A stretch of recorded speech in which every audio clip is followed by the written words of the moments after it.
กับสวัสดีครับ FC ทั้งฟังไทยแล้วก็สบายดีพี่น้องเล่าทุกท่านนะครับเนาะวันนี้พบกันอีกเช่นเก่าเช่นเดิมใน2วันที่ทุนุหรือวันหนึ่งเหลืองต้องฮู้วันครูแห่งศาสตร์เนาะวันที่7ตุลาของทุกๆปีมาฮอดมาถึงแล้วซึ่งที่น่าสนใจนี่มันแบบของขวัญเนาะที่เด็กน้อยนี่เอามามอบให้ครูนี่เด็กน้อยนักเรียนนี่มีฮอดมะเขือมักแตงมีฮอดเป็ดฮอดไก่ฮอดมีฮอดแบะนะพี่น้องซึ่งเนาะหลายสื่อต่างๆเนาะหลายสำนักเพจต่างๆอยู่ในลาวนี่นำเสนอแบบคิดว่าเป็นเรื่องปกติไปแล้วแอดมินเห็นแล้วเนี่ยมันบ่สมควรพี่น้องที่จะดำเนินเนาะการจัดกิจกรรมวันครูแห่งศาสตร์แบบนี้อีกหลายประเทศเขาก็ยกเลิกไปแล้วเนาะบางประเทศบ่เคยมีโดยซ้ำที่จะมาเฮ็ดวันครูที่จะมาให้ของขวัญแบบนี้เนาะซึ่งมันผิดต่อจริยธรรมที่จะเฮ็ดให้คนรุ่นใหม่นี่ซึมซับในเรื่องสื่อจ้างจอบอ้อยหรือหยังก็แล้วแต่ซึ่งหลายคนฟังแล้วอาจสิบ่พอใจแอดมินเนาะเพราะฉะนั้นแล้วอยากให้ฟังให้จบก่อนแอดมินเข้าใจเพราะว่าแอดมินก็ได้สัมผัสมาคือกัน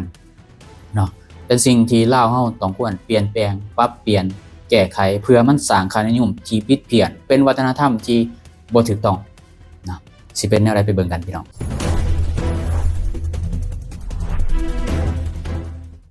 วันครูแห่งศาสตร์ลาวแม่นคงกับวันที่7ตุลาของทุกๆปีเป็นมื้อที่นักเรียนทั่วประเทศจัดกิจกรรมแสดงความกตัญญูต่อครูมีการร้องเพลงคำขอบใจแล้วก็นำเอาของขวัญมามอบให้ตามฮีตของประเพณีที่สืบทอดกันมาหลาย10ปีพี่น้องเครื่องของที่นักเรียนลาวมอบให้ครูนี่บ่ได้มีแต่ซอดอกไม้เพียงอย่างเดียวหรือว่าบัตรน้อยๆได้พี่น้องเนาะบ่คือประเทศอื่นเนาะพี่น้องแต่มีเครื่องใช้ในชีวิตประจำวันเนาะเช่นว่าสบู่แฟบยาสีแขวน้ำปลาหรือแม้แต่สัตว์เลี้ยงเช่นแบะเป็ดไก่ที่ถึงนำมามอบให้ด้วยความตั้งใจพี่น้องแอดมินกำลังเคยเห็นคือกันได้นี่พี่น้องแต่สมัยแอดมินเรียนก็บ่มีเอาเป็ดเอาไก่ยังมามอบให้ครูนี่สิ่งที่น่าตกใจก็คือบางโรงเรียนมีนักเรียนที่มีผู้ปกครองนี่นำเงินใส่ซองแนบไปกับของขวัญนำพร้อมพี่น้องบางคนได้ยินคำนี้มันน่าตกใจมองได้ว่าฟังต่อไปพี่น้องบางซองนี่ก็มีเงินจำนวนบ่น้อยเด้ถ้าเป็นครอบครัวที่ร่ำรวยเบิ่งแล้วคนลาวหลายคนนี่อาจจะคิดว่านี่มันเป็นเพียงฮีตของประเพณีธรรมดาเนาะแต่มันบ่ธรรมดาพี่น้องแต่ก็บางคนนี่ก็ยังตั้งคำถามว่านี่แม่นสิ่งที่ถูกต้องหรือบ่สำหรับบางคนเนาะเขาก็ยังสงสัยคือกันนี่คือการแสดงออกถึงความเคารพและก็ความขอบใจแต่สำหรับอีกมุมนึงนี่คือการเริ่มสร้างค่านิยมแบบผิดๆได้พี่น้องหรือเห็นคุณค่าของครูนี่ผ่านสิ่งของหลายกว่าผ่านความดีเนาะบอกพี่น้องเฮาก็ต้องมอบของขวัญให้บอกพี่น้องในการตอบแทนอันนี้เบิ่งผิวเผินนี่แม่นแต่ว่าต้องฟังต่อไปอีกพี่น้องอย่าฟ้าวให้แอดมินเมื่อสิ่งของกลายเป็นสัญลักษณ์ของความเคารพเด็กที่บ่มีเงินเด้บัดนี้บ่มีเครื่องของดีๆเด้บัดนี้สำหรับผู้ที่มีครอบครัวทุกข์ยากแม่นบ่ได้พี่น้องเห็นบ่บัดนี้เริ่มแล้วบัดนี้เคยเฮ็ดมาแบบนี้สิเนาะมันฟังแบบนี้มันคือบ่ถูกต้องแล้วเขาเฮ็ดเบิดทุกวันทุกเมืองฟังไปก่อนพี่น้องหลังจากที่เกิดเรื่องเหล่านี้ขึ้นแล้วก็นักเรียนบางคนนี่จะเริ่มรู้สึกว่าตนเองนี่ด้อยกว่าคนอื่นเนาะรู้สึกว่าอายแอดมินก็เคยเป็นได้แต่กี้เนาะสมัยเรียนนี่เอาของขวัญไปมอบให้ครูนี่โดยที่มีแต่ดอกไม้บ่มีแฟบบ่มีสบู่แอดมินรู้สึกว่าด้อยเด้ครอบครัวคือทุกข์ยากแท้จัดดอกไม้ให้ไปมอบให้ครูคือบ่มีแฟบบ่มีสบู่ก็ครอบครัวก็ทุกข์ยากนะพี่น้องรู้สึกมีปมด้อยในตัวเองขึ้นมาอายคนพี่น้องบางคนถึงขั้นโทษพ่อแม่เนาะโทษพ่อโทษแม่ไปเบิดที่ว่าบ่มีของขวัญดีๆให้มันคือหมู่คือเพื่อนแน่ที่แบบไปมอบให้ครูแม่นบ่ล่ะพี่น้องบางคนรู้สึกด้อยค่าตัวเองแม่นบ่ล่ะแอดมินเชื่อว่าทุกคนผ่านจุดนี้มาบ่คือหมู่บ่คือเพื่อนบ้านเนาะที่มีเครื่องของดีๆพ่อแม่เขาให้เครื่องของดีๆมารู้สึกว่าเขามีเกียรติว่าซั่นซะที่นำมาให้เป็นของขวัญให้แก่วันครูสำหรับครูเองนี่เนาะถ้าบ่รับก็ถือว่าปฏิเสธน้ำใจต่อผู้ปกครองจะให้เด็กน้อยหิวของจะพวกสัตว์จ้าว่าสิ่งกลับบ้านมันก็บ่คือเนาะในเมื่อว่าผู้ปกครองนี่จัดมาแบบนี้ก็บ่รับเอาก็บ่ได้แม่นบ่พี่น้องเมื่อเบิ่งจากในคลิปวิดีโอนี่รู้สึกแบบครูเองก็รู้สึกเขินอายเนาะเบิ่งเอาไก่ไปให้นะอายเขินอายบ่น้อยนะพี่น้องแต่ถ้ารับไว้ก็คือก็ว่าเฮายอมรับระบบตอบแทนโดยบ่ฮู้โตมันกลายเป็นระบบตอบแทนแล้วพี่น้องเนาะสุดท้ายแล้วกลายเป็นวงจรที่สังคมเบิ่งว่าเป็นเรื่องปกติไปเลย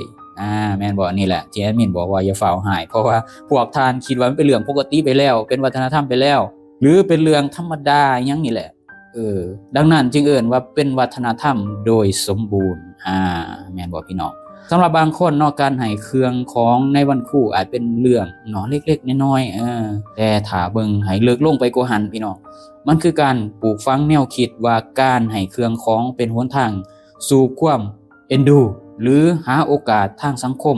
จนตลอดเนาะแฝงผลประโยชน์เข้าไปนำแบบว่าเซ็นว่าเฮาใหญ่ขึ้นไปนะเฮาก็เริ่มเห็นแล้วป่านนี้ทุกสิ่งทุกอย่างเข้าหากันแม่นบ่ล่ะไปหาหมู่อยากได้ผลประโยชน์ก็ต้องซื้อเบียร์ไปแหละแม่นบ่ซึ่งคล้ายๆคือการคอร์รัปชันระดับน้อยๆนะพี่น้องซึ่งมันเป็นระบบการปลูกฝังที่ผิดเพี้ยนแล้วกันเป็นแนวนี้เมื่อเด็กน้อยเติบใหญ่ขึ้นมาก็สิซึมซับเอาเชื่อว่าการให้ของเนาะหรือให้ซ่องใส่เงินหรือผลประโยชน์ตอบแทนแม่นเรื่องปกติเป็นวิธีแก้ไขปัญหาทางลัดหรือทางออกด้วยวิธีนี้ถ้ามีปัญหาเนาะเป็นวิธีเอาตัวรอดในระบบรัฐการหรือสังคมที่จะเริ่มขาดความยุติธรรมและก็ขาดจริยธรรมขันหายแห้งเลยบาดนี้ซึ่งในสังคมลาวนี่ก็มีให้เห็นเนาะทมไปต่างจากประเทศอื่นเช่นว่าประเทศไทยเนาะประเทศเวียดนามหรือเกาหลีใต้ถ้าเป็นวันครูนี่พวกเขาก็สิเน้นแต่กิจกรรมต่างๆเนาะเช่นว่าการ์ดมอบให้แบบเป็นการ์ดขอบใจขอบคุณดอกไม้จากจิตใจหยังก็ว่ากันไปในประเทศไทยก็จะมีการไหว้ครูขอบครูแล้วก็มีการนบไหว้เนาะในตักคู่มีการกอดหยังก็ว่ากันไปเพื่อให้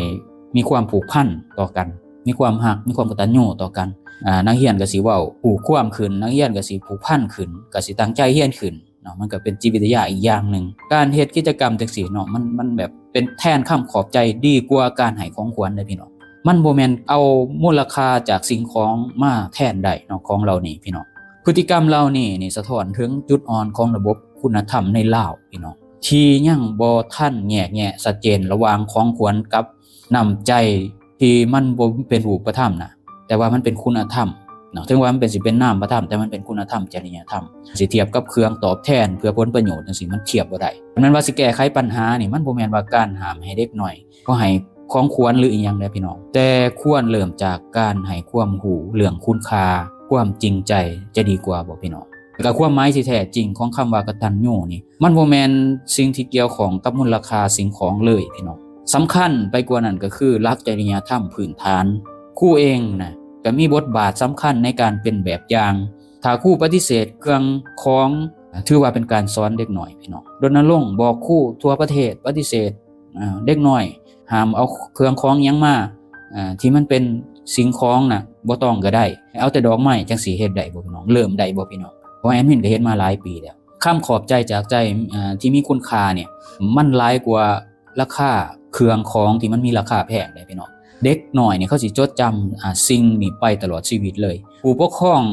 ก็ต้องเข้าใจว่าการปลูกฝังให้ลูกเต่าของเฮานี่ให้เครื่องของราคาแพงกับครูหรือกับหมู่เพื่อนกับไผก็ได้ที่แบบเพื่อแลกกับใจหยังก็ว่ากันไปบ่ได้เฮ็ดให้ลูกเบิ่งมีมารยาทดีขึ้นได้พี่น้องแต่กำลังสอนให้ลูกนี่เชื่อว่าเงินซื้อได้ทุกอย่างแม่นบ่ล่ะซึ่งเป็นหากเหงาของการคอร์รัปชันที่จะเกิดขึ้นในอนาคตต่อเด็กน้อยต่อลูกของเฮาต่อเด็กนักเรียนดังนั้นเนี่ยวันครูคือวันแสดงความเคารพต่อผู้ใหญ่เนาะที่เพิ่นให้ความรู้มาบ่แม่นว่าเป็นวันสื่อใจผู้ใหญ่ด้วยของควรราคาแพงจังซี่ความเคารพอันแท้จริงนี่บ่ต้องมีซ่องก็ได้แม่นบ่ล่ะพี่น้องบ่ต้องมีแบ่หรือมีไก่มีเป็ดเนี่ยมีเพียงคำขอบใจกิจกรรมอีหยังที่มันแบบเฮาเฮ็ดแล้วมีความผูกพันดีกว่าพี่น้องถ้าสังคมลาวเนาะอยากพัฒนา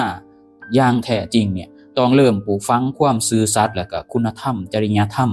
ตั้งแต่ในห้องเรียนนี่ออกไปเลยพี่น้องเริ่มตั้งแต่วันครูนี่ก็ให้วันครูนี่กลับมาเป็นวันแห่งจิตใจเนาะแบบนี้ดีบ่พี่น้องบ่แม่นวันแห่งการแลกเปลี่ยนสิ่งของอย่างที่เป็นในทุกมื้อนี้เนาะพี่น้องเนาะสำหรับมื้อนี้ขอขอบคุณขอบใจขอบคุณสำหรับอยู่สิทานที่เขียนเข้ามาให้ตามฟังคำส้มหรือกดไลค์กด Subscribe เพื่อสิบ่พลาดคลิปต่อไปอีพีต่อไปสำหรับมื้อนี้ขอกล่าวคำว่าสวัสดีครับสบายดี